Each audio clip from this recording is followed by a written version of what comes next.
Hello everyone, so today I'm going to be talking to you about the wonderful Diana camera, or more broadly, Lomography photography. I did a photography A-level and have been a great fan of all kinds of photography since I was quite young.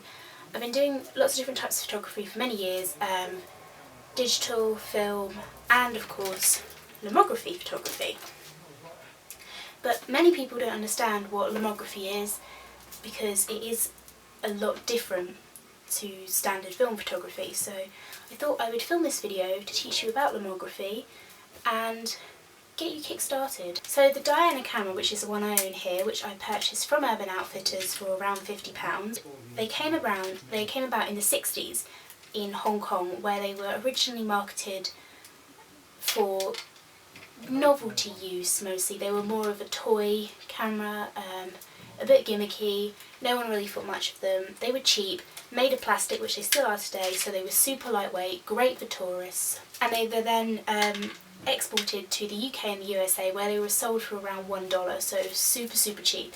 They were often given away as raffle prizes at fun fairs, and obviously were loved for their novelty fun value rather than actual photographic quality. The lens is plastic as well, and often made of really cheap plastic, which means that you do get light leaks, but these light leaks and the plastic lens can attribute a dreamy, whimsical light quality to the photographs that you take with this camera, and that made them really big in the 70s. People started loving them, and photography graduates especially found them absolutely amazing for photography, and they experimented with them and found these light leaks and the other issues and the plastic lens to actually be of a great photographic and artistic value to them. So nowadays you can pick up a Diana camera, same model, same plastic body, same plastic lens, for around £50 to £250, purely because they have literally come into fashion. They aren't expensive to make or manufacture, but they are in fashion, and that's probably where the price comes from.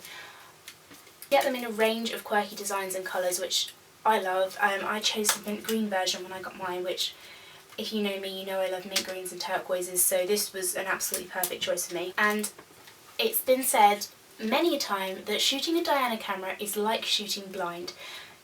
Obviously there's no screen because it's a film camera, so you can't see what images you're taking, and because of the light leaks and the temperamental body, plastic lens, you literally cannot tell what your photos are going to come out like. I have shot rolls of films, and every single photo has come out absolutely pants. Like, you'd look at it and you'd think, what was that I've taken a photo of? I can't even tell. And then other times you get this awesome image and you're like, damn. Go Diana. I love personally how artistic the finish you can get from these is, and how it's such a learning process. Even for people who are seasoned photographers, you never know what your photos are going to come out like. So I'm going to show you, to start off with, a few examples of my personal Diana lomography photography. So this is one I took when I went skiing in 2012. This is the mountaintop, and I used a colour film for this. As you can see, the Diana shoots in a square format, and you can either have 16 smaller sized prints, or you can flip this switch down like that to have 12 bigger prints, and that is like pretty much all you can do on this back here, but that just changes the size of the frame. And yeah, as you can see, you get this really, like, there are a couple of circles here and the colours kind of leaked around in the sky, but I just think that gives it such a whimsical, old-fashioned feel, and I love it. Here's another one I took when I was skiing, and I like this one. It's a skier who you can just see as a blur here, coming down a mountain and spraying up a load of snow. I was really pleased with that one, the way that one came out, and the blurred snow just gives a really awesome effect, I think. That being said, the colour film for Diana cameras is a lot more expensive to not only buy, but also to get printed for the Diana cameras. So I have also shot in black and white. Here's a black and white version of some beach shots which I took, and an ice cream van. In this one the perspective is kind of distorted around the edge here, which I think adds a bit of a unique twist to it. Here's another one from when I was skiing, and I really like the contrast between the red roof and the blue sky. And then the last one of when I was skiing, this was at dusk, and you can see that it just gives a really dreamy effect.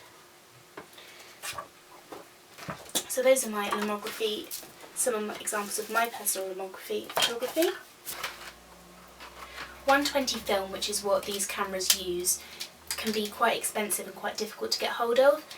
You can buy on Urban Outfitters because they sell Diana cameras, or anywhere else that sell Dianas and lomography cameras. You can also pick them up on Amazon, I believe, but they're growing rarer. I bought this set, the colour negative 120 film, from Urban Outfitters, and I believe it was probably around £18, which is quite expensive, but I got 3 rolls of films in this. I've got one left. You can get varying types of different film which will give you different effects, which is another thing I love about the lomography cameras. You can just choose from a really wide range of different types of lomography. It's much like sifting through the Instagram filters, you know, like the sepia and black and white and the different types of retro colours. It's pretty much like that when you're choosing your lomography film you want to use. I find it's also really expensive to get lomography cameras, lomography film developed. Where I go in at a place where I live, it costs me normally around £20 to £25 for a strip of colour film, or £18 for black and white, which is really expensive. And obviously when you're shooting blind with a Diana camera, you don't know if your roll is going to be absolutely pants or if it's going to contain some good shots, so you could be wasting your money a bit, but I find that sometimes that does add to the fun. So to give you a few more examples, I'm going to flick through my Diana F Plus book and just show you some examples of some other lomography photography, just to show you the different types of effects you can get with this camera.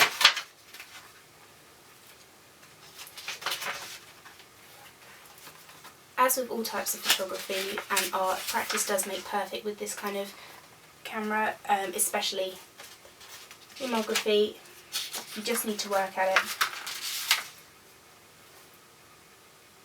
So in terms of settings on the actual camera itself, on the top here you have 2 shutter settings. One says N and one says B, and you can flick the to the B or to the N. The N is for normal daylight photography, and the B allows you to keep the shutter open as long as you want to. I don't want to show you releasing my shutter, which is here, because I've actually still got a roll of film in this camera, but you just hold that down, and then you can hold it down for as long or short as you like, then let it up on the B setting and it will hold the shutter open for that length of time. So that would be better for dark photography or for getting different kinds of effects. At the bottom of the lens there is the aperture settings, and you've got one that looks like a little cloud, one that looks like a little cloud with a little bit of sun peeking through, one that's like for really sunny photography, and one with a P on it. The P is actually for pinhole shot. Now if you take the lens off and look inside this lens here, you will see that there is 3 different types of focusing you can use. So there is one where your subject is 1 to 2 metres away from you, one where it's between 2 and 4 metres away from you, and one from 4 metres to infinity in photography terms, and you just change that setting, flick to whatever you want by just turning this dial here. So as you can see, it's really low tech, there isn't anything particularly fancy about it. You've got this little thing here which you can use to hold the shutter open if you're doing a really long shot, so you just pull the shutter down and clip that in. Now we just hold the shutter open for if you wanted to do, like, say, a really long, like 30-second shot at night. And then you use this to roll on a couple of times. I normally do about 2 full turns to get to the next set of a clean bit of film after you've taken one photograph. So let's talk more about the pinhole settings. If you wanted to take a pinhole shot, you'd flick that to the P and then use the B setting on the top of your lens, and then you would hold down the shutter for as long as you would need. Now pinhole shots create a really soft focus, dreamy look, which many people love, and they give you a really wide angles perspective. So for these you need to use ISO 400 film, and you'd need about 2 seconds in sunlight, probably about 30 seconds outside in low light, 1 to 2 minutes in an indoor well lit scene, and anything up to 3 hours of holding that shutter open at a night time when it's dark. The great thing about 120 film is it's just a continuous roll of film. So what you can actually do is create endless panoramic shots by rolling your film as you move your camera, which is really cool. Something I haven't tried yet, but I'm interested in trying in the future. And you can also purchase external flashes which sit here on your camera, and these will help you take photos at night in the dark, because for these cameras you really do need to either mount it on a tripod and have an extremely long shutter or have good bright daylight. I've only ever shot in daylight, and once at dusk, which is in the photo you saw, where I used a tripod and I held the shutter open for a while and I made sure that there was no shaking of the camera or anything like that to make sure that the image was as clear as it could possibly be. I think they're actually a bit of a fashion statement, so I am a Lomography convert. Let me know in the comments below if you are as well, and if you've ever tried out Lomography photography. Thanks guys, and I'll see you really soon.